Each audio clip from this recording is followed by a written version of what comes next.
시내산에 올라가서 40일 동안 있었는데요.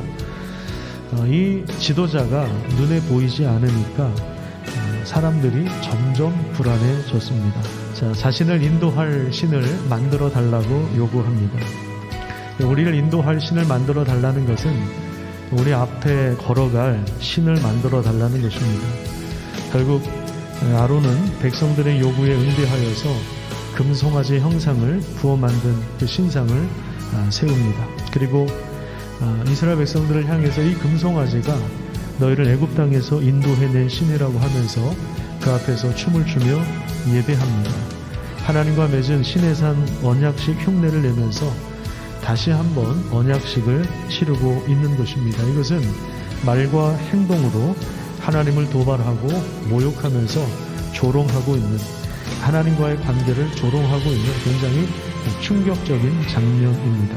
하나님이 지금 얼마나 화가 나셨는지 10절에 이렇게 말씀하세요.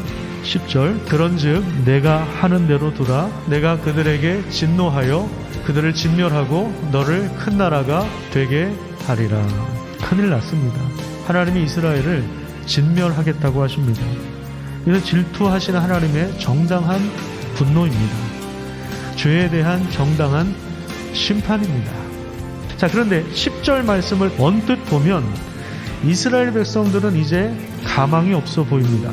하지만 이 구절을 가만히 들여다보면 하나님의 두 가지 마음을 읽을 수가 있습니다. 하나님의 마음이 굉장히 상했습니다. 하나님의 마음이 굉장히 충격을 받았어요. 그래서 질투가 폭발할 수밖에 없습니다. 그래서 진노를 쏟아 부으며 진멸할 계획을 말씀하셨습니다. 그런데 하나님이 모세에게 하시는 말씀이 뭐냐면 내가 하는 대로 두라는 것입니다. 이것을 우리식으로 바꾸면 어떤 말이 될까요? 나 말리지 마. 그 말이에요. 나 말리지 마 라고 하는 것은 실제로 나를 말리지 말라는 뜻도 있고 나를 좀 말려달라고 하는 뜻도 스며 있는 것입니다. 그러니까 한 문장 안에 이중적인 의미가 들어있는 것입니다. 자, 이건 뭐냐면 하나님께서 지금 모세에게 개입할 여지를 남겨두고 있는 거예요. 그래서 11절부터 보면 모세의 기도가 시작됩니다. 하나님께서 일부러 보여주신 그 틈, 물론 잘 보이지는 않지만 분명히 존재하는 그 틈을 비집고 들어가서 하나님 앞에 중보 기도를 하는 것입니다. 11절에 보면 내 백성이 아니라 당신의 백성입니다. 그렇게 이야기를 하고 있는 것입니다. 그 다음에 12절에 보시면 모세는 하나님의 명예를 걸고 기도하고 있습니다. 13절에 보시면 하나님의 약속을 다시 상기시켜 드립니다. 이 모세의 기도의 결과 하나님은 뜻을 돌이키시고 진멸하겠다고 하신 자신의 계획을 철회하십니다.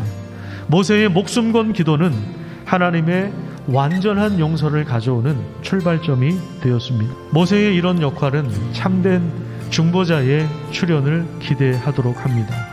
참된 중보자 바로 그리스도 예수십니다. 그분은 우리의 죄와 허물과 전혀 상관없는 분이시지만 자신의 몸을 하나님 앞에 희생제물로 단번에 드리심으로 우리의 죄를 용서해 주셨습니다.